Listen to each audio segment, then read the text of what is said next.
Like a lot of Americans, I was very surprised to learn that Russian and Ukrainian are completely different languages. I always thought that Europeans just spoke European, but apparently there's a whole bunch of other languages that exist over there. What? My name is Yama, and as an American who still can't find Ukraine on a map, I'm going to be explaining the difference between the two languages in the easiest way possible.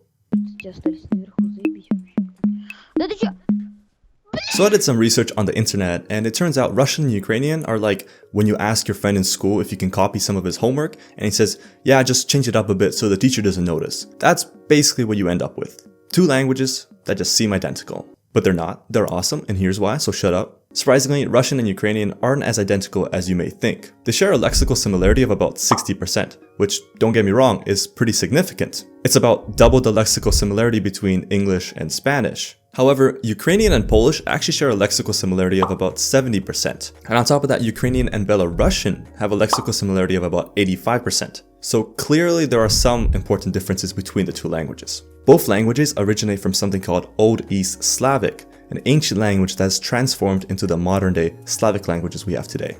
This is where Russians started picking up some French vocabulary because they wanted to seem upper class and put together. This included words such as shapka, шедевр, этаж, kashmar. Whereas Ukrainian borrowed words from Germanic languages and Polish. More recently, the dev team behind Ukrainian decided to drop several new balance updates, making it more necessary to learn Ukrainian to live in their country. So going forward, it seems that Ukrainian will become more and more different from Russian. Looking at the alphabets of both languages, it's clear that there are some minor differences. This funky looking letter R, the letter I and its Walmart copy for some reason, as well as this plus size letter E, are all native to the Ukrainian alphabet. On the other hand, the Russian alphabet has a few letters that don't exist in the Ukrainian one, such as the goofy looking E, the letter B1, and the hard consonant. Despite these little quirks between the two alphabets, the sounds that the letters make remain pretty similar, and the sounds that do have a deviation are usually rearranged to other letters. For example, ye, yo, yo. On top of that, a quick and easy way to determine if you're looking at Russian or Ukrainian is by apostrophes. Ukrainian uses apostrophes, but Russian has 0 apostrophes. But perhaps the most important pronunciation difference between the two alphabets is the letter G, which is hard in Russian and soft in Ukrainian. This is evident in words such as hunger, голод, холод, candy, гандон, хандон, and gas, gaz, haz. I like to think of this rule like the word jalapeno in Mexican, which is spelled with a J but pronounced with a soft H. Jalapeno. Okay, Yama, we get it. You're so funny, smart, humble, and good at pickleball. But what if we're not dealing with written language? What if we need to find out what language they're speaking based on conversation? Well, although I wouldn't call it easy, there are definitely a couple ways to figure out. Firstly is rhythm of speech. Because there are more soft consonants in the language, Ukrainian sounds more soft and melodic, as if someone is singing some parts of the sentences. In contrary to Russian, which sounds a lot more direct and harsh to American ears. The second difference is the sound A versus O. There's this goofy rule in Russian where unstressed O's make an A sound, like in the word собака, молоко, голова.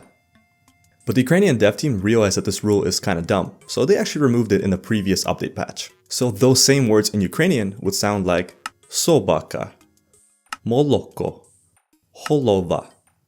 So if you're listening to a conversation and you hear more A's than O's, it's probably Russian. And finally, the last easy way to determine if someone is Russian or Ukrainian is by their ability to speak English. I know it sounds absolutely crazy, but in my experience, Ukrainians speak significantly better English than Russians. This is probably due to modern politics or culture where Ukrainians treat learning English more seriously, and Russians, they just want to troll their English professors. Let's move on to your next question. Next question comes from Pizda Yebanaya. Hello, Pizda. Pizda says, hi, Alicia. How are you getting on? Okay, let's see if you've been paying attention or scrolling reels the whole time. I'm going to play a couple audio tracks, some in Ukrainian, some in Russian, and I want to see if you could recognize which one is which. Let's go. Белая Toyota Mark II поздней ночью направлялась с территории Шамаровского пляжа в сторону Владивостока. Возле стационарного поста ГИБДД сотрудники госавтоинспекции решили остановить подозрительный автомобиль. I know it's probably very hard to tell at first, but if you listen to the rate of speech, it sounds a little bit chunky. There are a lot more ah sounds, so that means this is spoken Russian. Let's try another one. Такий прогноз зробив метеоролог Ігор Кібальчич. За його словами, у суботу, 26 квітня, під впливом циклонічної діяльності по всій Notice how much more flow the sentences had in this example. You may also notice an absence or at least not as many ah sounding words, which means that this is spoken Ukrainian. Let's do one more, okay? 哎，各位不好意思啊，我南方口音比较重啊。如果能听懂我现在说的东西，我现在可能说，迈克尔乔丹是我他妈最喜欢的一篮球明星，太他妈厉害了。